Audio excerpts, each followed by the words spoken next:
What are you doing in my swamp? Hello everybody, this is Ogre Boy, and I'm going to be doing my review for the 2005 movie Harry Potter and the Goblet of Fire.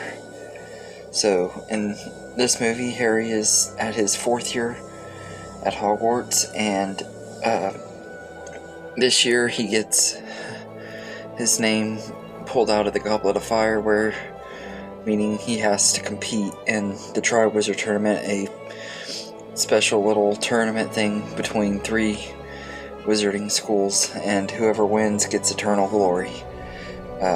And Harry isn't old enough to have his name put in the goblet, so it's throughout the movie you're kind of wondering who put his name in there and everything, and along the way he has all kinds of different tasks that he has to face. The 3 main tasks in the tournament: the first one, he has to go get this egg away from this dragon. The second, he has to find treasure in the lake guarded by mermaids, and the third task, he's having to go through this maze. And there's also unexpected tasks in the middle of the movie where they have the Yule Ball, and he has to find a date to the ball. That was actually the name of the chapter in the book, was the unexpected task. And it all leads up to, at the end of the movie, he and Cedric Diggory get transferred to this cemetery where Voldemort is at, and Peter Pettigrew from the previous movie helps bring Voldemort back using Harry's blood and stuff. So that it all leads up to the conclusion of Voldemort is back and everything, and that's pretty much kind of where this movie ends. Once Harry escapes and stuff, they do a little tribute to Cedric, and then the movie ends. But this is one of the movies in the franchise that I've always been kind of mixed on. I think this was maybe one of the most disappointing movies. When it first came out, I was highly disappointed in this movie, and it took me a few years to really start warming up to it and stuff, because they had to leave out so much from the book, because the book is huge and the movie's only 2 hours and 37 minutes, so they were able to put a lot in there, but they had to take a lot out, and a lot of the stuff they took out was okay, but there was a lot that they shouldn't have. I honestly think the movie could have been at least 3 hours and 15 minutes or so, and it would have worked out a lot better, just so that they could have kept it, some of the important stuff in here, like there's some things that just really needed to be in here and everything. But I've always really loved the book, though. Like it's one of my favorite books in the franchise, and this is probably my least favorite out of the movies. At least every time I've watched them, it's always been my least favorite. I doubt that's going to change this time. But there are a lot of good things about it, though, that I do like. A lot of the new characters are very well cast in here. Most notably, Brendan Gleeson is Mad-Eye Moody, who isn't actually Mad-Eye Moody throughout the whole movie, but I think he does a really good job playing him. Although I don't really like the eye patch thing that they use for his eye, because in the books and stuff, he just has this really big eye and everything. He don't really have the patch thing, but excuse me, sorry. And I think it's okay, but I think he does a great job playing the character, so I can overlook the eye patch thing. When the movie first came out, I hated it, but as time has gone on, it don't bother me as much now. Part of it, I guess, is because I'm so used to it too.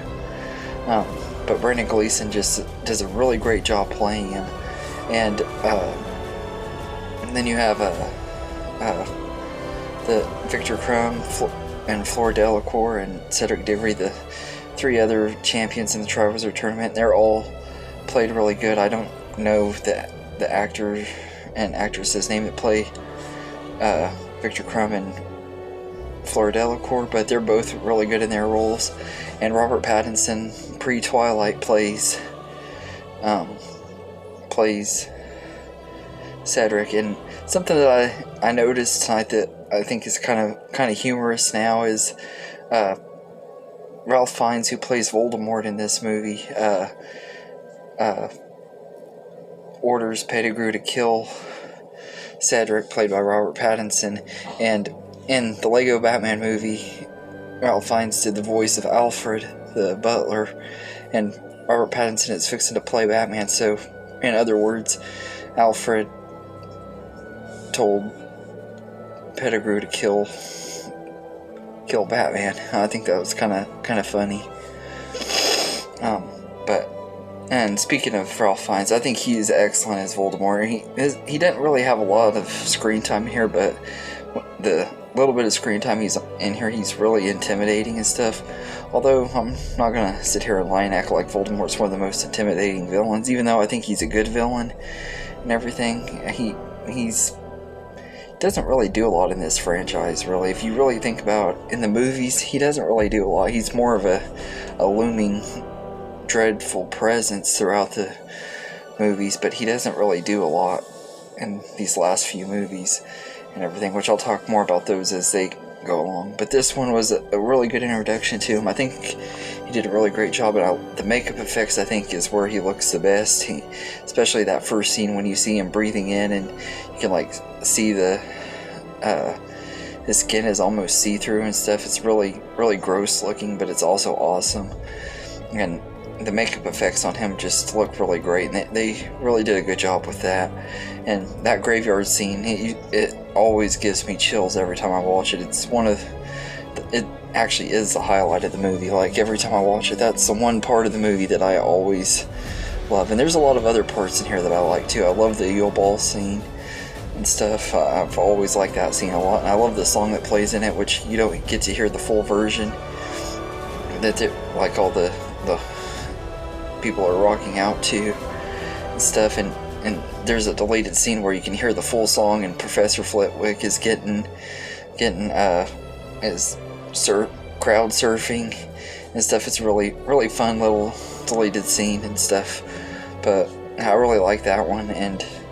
But the whole Yule Ball scene is a lot of fun when you see Ron's jealousy of Hermione being with Victor Crumb, and their whole arguing and stuff is, I've always loved that. And like the part when she's being snappy at Harry because she's mad at Ron, and she's telling him to go to bed and all that, and Ron's like, they get scary when they get older, and Hermione just goes off on him. I love that scene. It always just cracks me up. And the tasks, I think, were pretty fun too, although personally I think they were a lot better in the books. My favorite one's probably the dragon one. And the underwater one is pretty fun too. I like both of them, but the third task where they're in the maze and stuff was really kind of butchered, because in the book the maze just is a lot more dangerous and has all kinds of different creatures in it and stuff. They didn't really do that in the movie, I guess because of budget restraints, I'm guessing. I thought the third task could have been a little bit better, but this movie does have some pretty big issues for me because of the book, though. Like Dobby the house elf was supposed to be in the movie, but they cut him out completely and kind of replaced him with Neville a little bit. And although Neville did have important parts in the book too, but Dobby was, they kind of replaced him. And they did the same thing in Order of the Phoenix. They kind of gave Dobby's part to Neville in that one too, I noticed, which is kind of weird, but I have nothing against Neville or anything, but it would have been cool to get to see Dobby in this one. And there was another house elf that was introduced in this one named Winky that was like the house elf of Barty Crouch Jr., I think. She was really likable, and I was really looking forward to seeing her in the movie. I think you can see her like really quickly during the beginning of the movie when they first arrive to the Quidditch World Cup before they go in the tent. If you watch real closely, you can see one like pass through a house elf pass through the screen, and it's obviously a girl house elf, which was probably Winky, but it's never been confirmed if that was her or not. And you have to like pause it to catch it because it goes by really fast. But I always wanted to see Winky in this movie. She was always one of my favorite characters. This is also in the book they had the Hermione has started the spew thing, which is like a thing for house elves rights and stuff that carry on throughout the movies, and was a huge part in her relationship with Ron by the end of the last book. They didn't add that in any of the movies, and in a way I would have liked to see it, but at the same time I'm kind of okay with them leaving it out, because it would have just taken up a lot of time that didn't really need to be there. But my biggest complaints with this movie is like the Dursleys. That in the book it's hilarious because Ron and his dad and brothers use flu powder to go to the Dursleys' house and everything. I was so looking forward to getting to see that in the movie, and they just totally skip over it and just make it pick up where Harry's already at the Weasleys' house and stuff. So cutting out the Dursleys, I felt like kind of not just ruined the tradition of the Harry Potter movies, it just kind of put a bad taste in my mouth from the get-go. When I heard they weren't going to be in it, I was like, that's going to really suck. And I knew when I heard that this movie was going to have I was going to have issues with it, because it really should have been a 2-part movie, really. They had considered making it 2 parts because of time and stuff. They wanted to crank these movies out as quick as they could while the actors were still young enough to do them, and that's very understandable and stuff. But I kind of wish they would have done it in 2 parts, maybe released them in the same year like they did The Matrix, filmed them together and released them in the same year like they did the 2 Matrix sequels. I think that would have worked really good, but I understand why they couldn't do it. But there is one extremely serious problem with this movie, no pun intended. But Sirius Black, even though he didn't have a whole lot bigger part in the book, he was in the book more, and I felt like them just using Sirius in the fireplace scene was a huge waste of potential. There's a scene in particular in the book where they like go visit Sirius in this cave over by the Hogsmeade village and stuff, and I personally really wish that would have been in the movie, because I absolutely love Sirius Black, and he's only really in 3 books, 4 if you count the little appearance in Deathly Hallows, but I really wanted to see more of Sirius and everything. We don't get enough time with him in the movies, and that's one of my biggest complaints with this one, is they really kind of did Sirius dirty, and not just in that scene, but at the end of it and stuff, they have like little setups for the Order of the Phoenix that should have been in the movie too, like where Sirius is in his animagus form in the hospital wing at the hospital, and Dumbledore is telling him and Snape to go get Lupin and stuff. It would have been a good setup for Order of the Phoenix, and I guess maybe they didn't do it because in case the movie bombed and they decided to not make any more. I don't know if that's what it was. I don't think that's what it was though, because I'm pretty sure that I heard once they started the franchise they wanted to keep doing them until they were all done, but I'm not exactly sure why they cut that out too. It would have been a really awesome scene to have in there, and it wouldn't have taken very long, only a couple minutes for the movie, but I don't know, maybe scheduling conflicts or something. I don't know why they left that out, but Sirius not being in here plays a huge part in why this isn't one of my most favorites either. But like I said, it does have a lot of fun moments, but it feels too rushed. Like I said, if they would have made it at least 30 minutes longer, it probably would have worked. 30 minutes, 45 minutes, an hour longer, it would have been fine. I know people would have been able to handle it. They can handle Lord of the Rings and Avengers Endgame being that long. They can handle Harry Potter being that long and everything. I think it sucks that they didn't go all out on it, but they did the best they could with what they had to work with, I guess. And I think it's a fine movie. It's just not one of the best in the franchise, but that being said, I don't think any of the Harry Potter movies are bad and everything, but you gotta have the best ones, and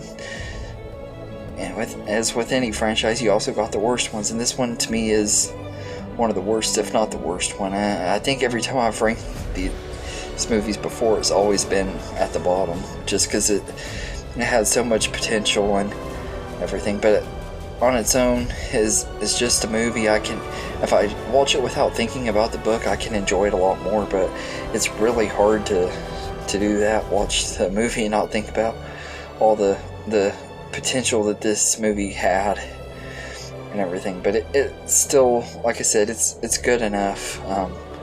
And everything. It just isn't one of the best in the franchise. So I'd say I'd give it a 7 out of 10.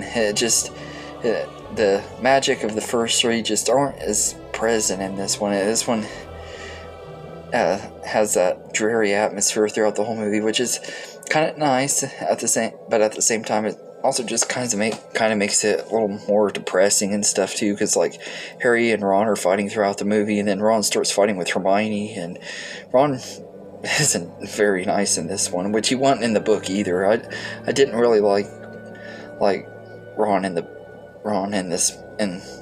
Goblet of Fire in the movie or the book as much, but the movies always make him a lot worse because they always kind of do Ron dirty, except for like in the first movie. And John Williams didn't return to do the score, and I think that also didn't help too. The score in this one is done fine, but it's not as good. This one's done by Patrick Doyle, and he does a good enough job, and it works for this movie. But I think that with it being the Triwizard Tournament, it would have been a lot more epic if it would have been John Williams composing it instead. But yeah, so anyway, let me know in the comments what you think of Harry Potter and the Goblet of Fire, and I hope you enjoyed this video, and have a good day, everybody.